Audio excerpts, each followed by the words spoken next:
Meski tidak berlangsung lebih dari 300 tahun, seperti penjajahan Belanda, masa penjajahan Jepang atas wilayah Nusantara atau Indonesia dari tahun 1942 hingga 1945 memberi dampak besar dalam perjalanan sejarah bangsa Indonesia.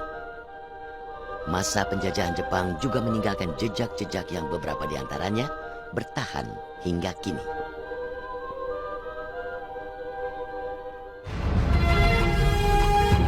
Militer Jepang menyerbu dan kemudian merebut wilayah Indonesia yang kala itu masih bernama Hindia Belanda dalam waktu yang sangat singkat.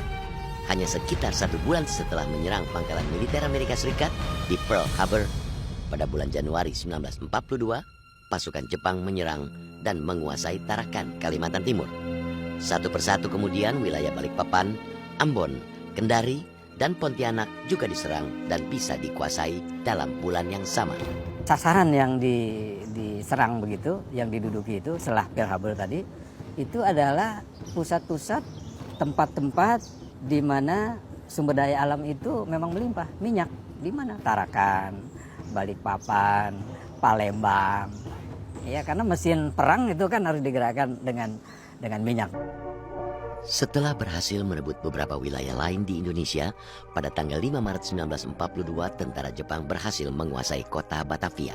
Pemerintah kolonial Hindia Belanda yang semakin terdesak, akhirnya menyerah tanpa syarat kepada Jepang melalui perjanjian Kalijati di Jawa Barat pada tanggal 8 Maret 1942.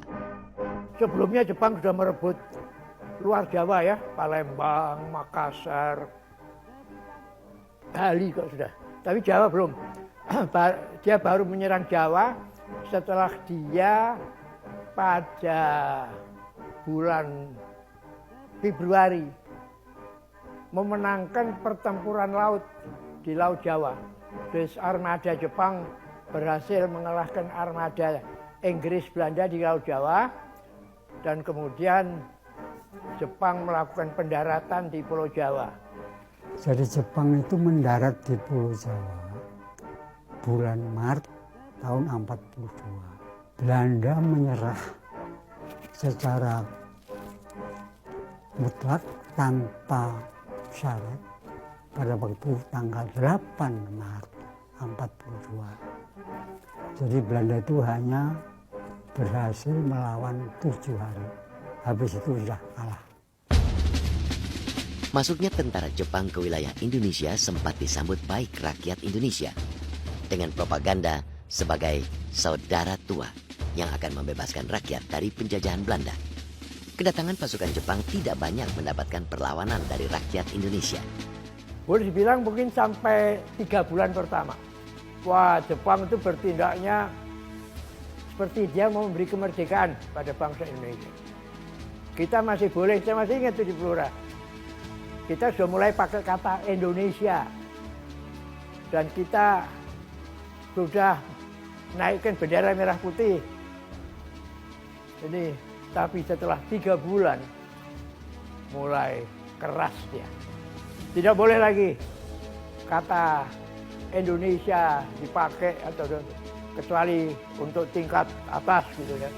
Dan mulai sejak hari-hari pertama itu Jepang keras pada rakyat. Kalau kita kurang menunjukkan hormat kepada tentara Jepang. Saya masih ingat hari pertama di Blora, ada seorang penduduk yang sudah ditembak mati. Tidak pergi, tidak jelas persis buat saya apa alasannya, saya ditembak mati. Tidak ada yang berani melawan, karena apapun sudah ya gitu aja. Begitu berani melawan ya langsung. Jepang ini kalau bertindak menghukum, itu biasanya mengumpulkan banyak orang untuk dilihat. Supaya dengan demikian efek shocknya itu lebih besar. Setelah menancapkan kekuasaannya di bekas wilayah Hindia Belanda, militer Jepang mendirikan pemerintahan militer di Indonesia. Pemerintahan yang secara resmi disebut Pemerintah Bala Tentara Nippon ini memegang kekuasaan militer dan semua kekuasaan yang dulu dipegang Gubernur Hindia Belanda. Dalam pelaksanaan sistem pemerintahan ini, kekuasaan atas wilayah Indonesia dipegang oleh 2 angkatan perang, yaitu Angkatan Darat atau Rikugun dan Angkatan Laut atau Kaigun. Untuk mendukung pemerintahan militer dan menyokong kekuatan Jepang dalam Perang Pasifik, Jepang juga membentuk berbagai gerakan dan organisasi kemiliteran. Setelah gerakan 3A yang dibentuk militer Jepang gagal menarik simpati rakyat pada tahun 1943, gerakan yang mempopulerkan slogan Nippon Pelindung Asia, Nippon Cahaya Asia, dan Nippon Pemimpin Asia ini dibubarkan. Sebagai gantinya, militer Jepang membentuk Pusat Tenaga Rakyat atau Putra yang dipimpin Bung Karno, Bung Hatta, Ki Hajar Dewantara, dan Kiai Haji Mas Mansur. Meski dimaksudkan sebagai gerakan untuk memobilisasi dukungan terhadap Jepang dalam perang di Pasifik, gerakan ini kerap dimanfaatkan para pemimpin Indonesia untuk menanamkan nasionalisme dan semangat kemerdekaan. Kepada rakyatnya masing-masing. Putra ini, Pusat Tenaga Rakyat ini, terus Bung Karno dan Bung Hatta membuat organisasi, dan dengan begitu ada manfaatnya buat kita, karena dengan begitu Bung Karno, Bung Hatta, Ki Hajar itu bisa membuat organisasi putra itu di daerah-daerah, dan dengan demikian mulai ada kontak di kalangan nasionalis. Kemudian Jepang tahu bahwa mulai putra kurang keras, maka dia rubah dari putra, dia bikin Jawa Hokokai. Ya itu, tapi pimpinannya tetap. Untuk mendukung Perang Asia Pasifik dan mempertahankan kekuasaan mereka di Indonesia, pemerintah bala tentara Nippon membentuk berbagai organisasi kemiliteran dan melancarkan berbagai gerakan propaganda. Selama menduduki wilayah Indonesia, militer Jepang benar-benar memaksimalkan eksploitasi sumber daya alam dan pendayagunaan sumber daya manusia yang ada di Indonesia untuk mendukung mereka dalam Perang Pasifik dan mempertahankan kekuasaan militer Jepang di Indonesia. Sekolah-sekolah itu diwajibkan membuat pasukan, namanya Gakututai. Dan kita anak-anak laki-laki sudah tidak bisa lepas, sudah. Pokoknya kamu laki-laki jadi anggota dari Gakututai. Nah, saya kebetulan terpilih menjadi salah satu pimpinan dari Gakututai. Guna mendukung kekuatan pasukan mereka dalam Perang Pasifik, Jepang membentuk kesatuan Heiho. Sementara untuk kepentingan pertahanan, mereka membentuk pasukan pembela tanah air atau PETA. Para anggota Heiho dan PETA ini direkrut dari para pemuda Indonesia yang kemudian mendapat latihan kemiliteran dari pasukan Jepang. Begitu kita masuk, kita ditanya, kamu itu bisa enggak merdeka? Omae dokurisu digeruka. Oma itu kamu. Dokuris itu merdeka. Dikirika apakah bisa? Kalau jawaban kita itu ragu-ragu, pukul ini tempelin. Nah, katakan, oh kalau kamu ragu-ragu ya jangan di sini, ini bukan tempat untuk ragu-ragu. Berani apa enggak? Ya malah dibawa ke medan-medan pertempuran yang Heiho. Kalau peta tidak, peta hanya diperuntukkan atau tujuannya nanti ketika benar-benar diserang dan benteng terakhir itu Jawa. Semasa penjajahan Jepang, nyaris semua jenis pekerjaan dan kegiatan diarahkan untuk kepentingan mendukung Jepang dalam Perang Asia Timur Raya. Dunia pers dan kesenian misalnya diarahkan pemerintah bala tentara Nippon untuk menjadi alat propaganda.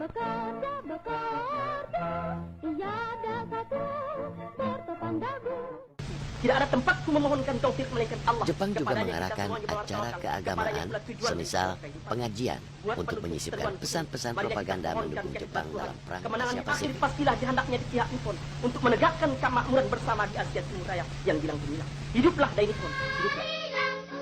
Untuk menarik dukungan, pemerintahan militer Jepang juga berupaya mengambil hati rakyat Indonesia dengan mengeluarkan beberapa kebijakan populer, seperti mendukung penggunaan bahasa Indonesia, mendorong penghancuran simbol-simbol kolonialisme Belanda, hingga mendukung berdirinya organisasi kemasyarakatan keagamaan. Golongan agama, terutama Islam, yang di masa Belanda itu terpinggirkan, ya di masa Jepang dinaikkan. Bahkan jangan lupa, Masumi itu sendiri, itu yang bentuk di zaman Jepang, tahun 43 itu. Bukan Masumi yang kemudian jadi partai di tahun 45 dan seterusnya. Jadi Majelis Syuro Muslimin Indonesia itu ininya Jepang, supaya Jepang mudah memanfaatkan lah katakan untuk keperluan itu. Namun, sejalan dengan tujuan Jepang menguasai wilayah Indonesia semasa penjajahan Jepang, Hampir semua kegiatan ekonomi masyarakat juga dieksploitasi untuk kepentingan militer, terutama demi mendukung pasukan Jepang di Perang Pasifik. Hanya Jepang memimpin, itu betul-betul ekonomi perang. Semua kekuatan yang ada itu memang dipakai untuk menyokong usaha perang dia. Antara lain, pada waktu Pak Tani mengadakan harvest, ya, itu tidak semuanya boleh diambil, sebagian harus disetor kepada Jepang. Oleh Jepang dikirim ke pasukan yang perang di Guadalcanal. Itu mengenai makanan. Mengenai besi, lebih gila lagi. Rel-rel kereta api, seperti misalnya rel antara Malang dan Tumpang, dibongkar, bawa ke Jepang untuk dijadikan senjata. Berbagai sumber alam dan bahan makanan dari hasil-hasil pertanian dan perkebunan rakyat misalnya banyak diambil paksa militer Jepang untuk kepentingan menyokong perang.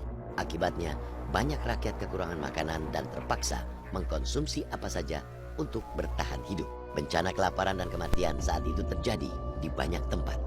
Zaman Belanda zaman Jepang itu dibandingkan pada sebelumnya itu kita mendapatkan masa yang sangat susah sekali. Kita jarang bisa makan nasi itu, apalagi sayur-sayuran. Tapi namanya orang petani jadi nggak kurang akal kan, apa saja bisa dimakan untuk keperluan hidupnya itu. Yang banyak yang biasa ada itu kita makan sayuran tuh pucuk lamtoro, daun muda itu diambil, atau pucuk daun dadap, penahan sirih itu diambil yang muda-muda, kemudian dipakai untuk sebagai sayuran. Nah itu kehidupan orang-orang desa itu. Kita banyak was-was karena mereka itu ketemu sapi diambil, ketemu gudang beras diambil. Itu jadi kita sedih juga ya. Kita sudah susah-susah makan, mana makanan kita diambilin Jepang, banyak orang yang makan pohon pisang. Selain perampasan hasil pertanian dan harta benda lain yang membuat hidup rakyat sengsara, militer Jepang juga memaksa sebagian rakyat Indonesia menjadi pekerja paksa atau romusha. Banyak pemuda atau laki-laki dewasa Indonesia diambil dari keluarga mereka dan dikirim menjadi romusha hingga ke Burma untuk mengerjakan pembangunan dan berbagai pekerjaan berat lain dalam kondisi yang sangat buruk. Akibatnya, ribuan orang meninggal atau hilang akibat dipaksa menjadi romusha. Biasanya mereka dipakai oleh tentara Jepang untuk keperluan Jepang, keperluan tentara. Mungkin membangun tapi pokoknya harus melakukan pekerjaan yang menguntungkan tentara Jepang. Selama masa penjajahan Jepang, perbudakan paksa terhadap perempuan juga banyak terjadi. Banyak perempuan Indonesia dijadikan wanita penghibur atau jugun yanfu bagi tentara-tentara Jepang. Akibat berbagai kekejaman militer Jepang ini, hanya dalam hitungan bulan, pandangan rakyat Indonesia terhadap pemerintah bala tentara Nippon yang semula positif berubah menjadi negatif. Kebencian terhadap tentara Jepang kala itu juga timbul di mana-mana.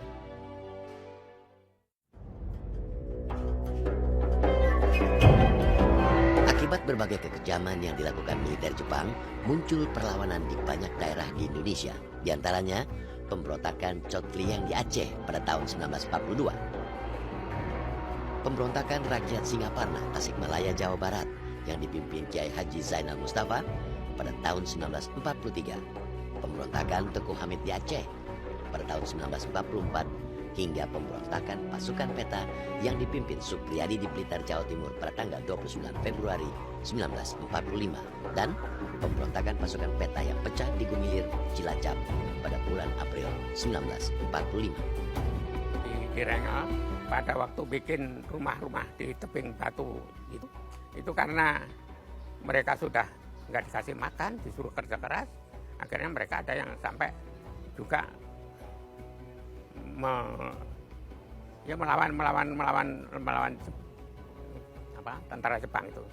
Tapi ya namanya orang nggak punya apa-apa, melawan Jepang ya malah akhirnya kena gantung kayak ceritanya di Surabaya kan. Pernah nggak mendengar namanya Pak Cak Durasim dari Ludruk Surabaya?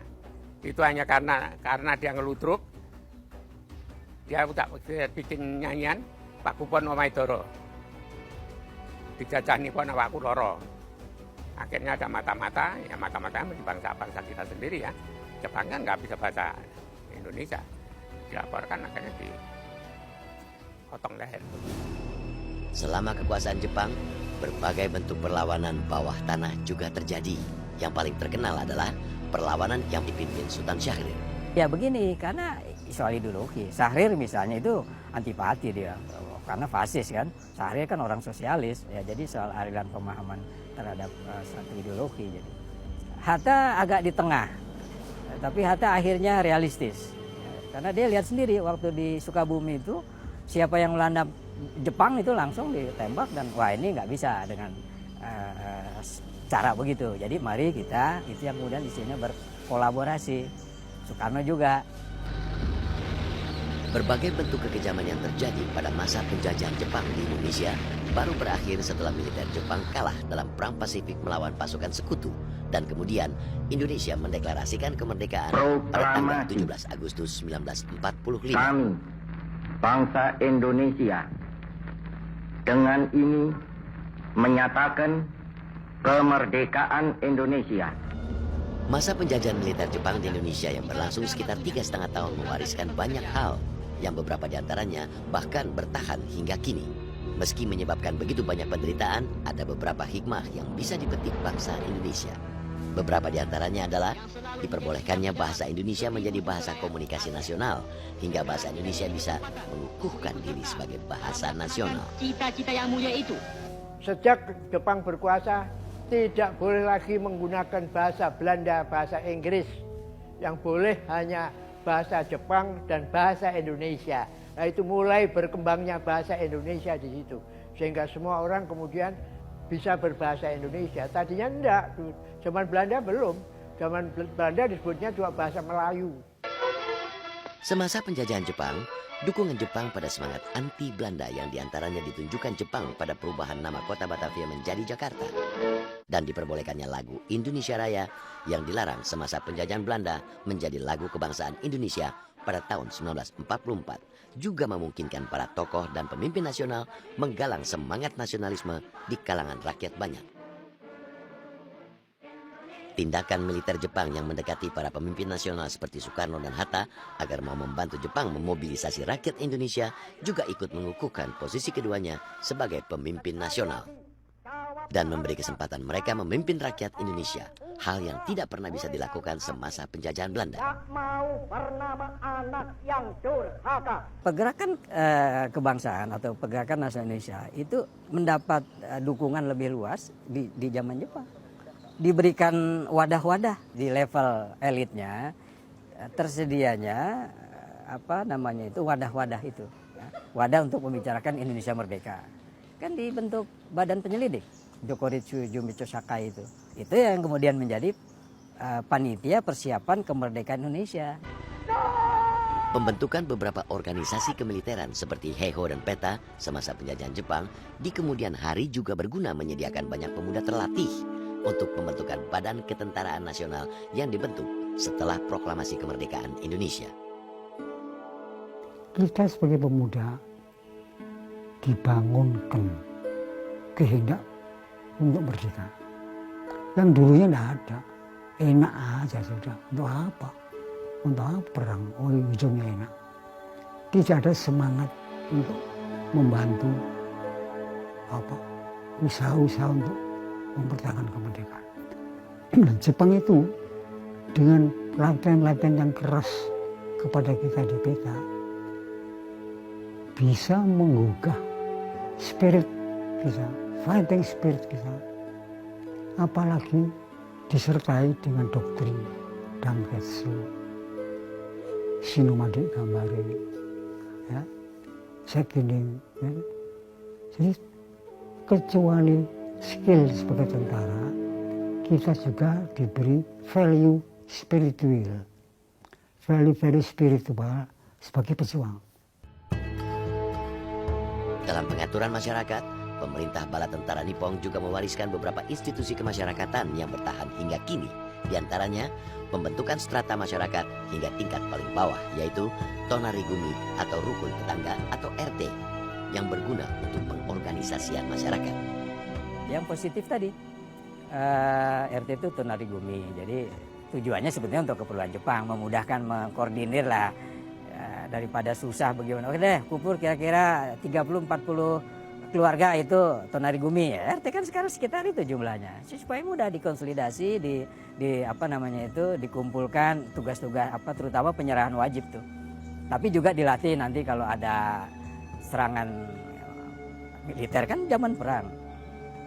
Penduduk atau rakyat itu dilatih bagaimana menyelamatkan diri, cara memadamkan kebakaran. Bagus itu, menggali lubang kalau nanti ada itu. Jadi kalau dulu itu ada semangat, kalau yang sekarang namanya bela negara, menurut saya semangat-semangat itu pembela tanah air itu bisa ditransformasikan nilainya ya. Zamannya sudah berubah. Sekarang kita udah merdeka. Apa yang kita pertahankan, kita bela negara. Masa zaman Jepang aja bisa? Ya, itu pelajaran sejarahnya bisa dari sana. Meski mengandung berbagai hikmah terselubung, masa penjajahan Jepang tetap merupakan salah satu masa kelam dalam perjalanan sejarah bangsa Indonesia.